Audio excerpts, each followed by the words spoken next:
আলহামদুলিল্লাহ, আলহামদুলিল্লাহ। পানের বরস আমার এটা আলহামদুলিল্লাহ খুব সুন্দর হয়েছে।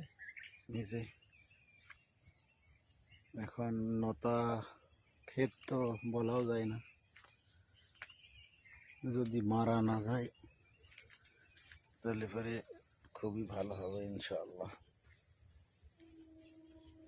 পান ক্ষেত খুবই সূক্ষ্ম একটা ক্ষেত। কালকে পানি সেচ দেওয়া হয়েছে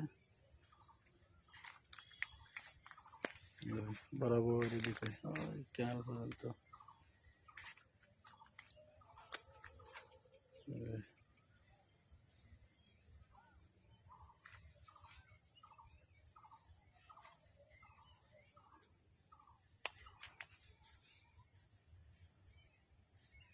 মাশাআল্লাহ।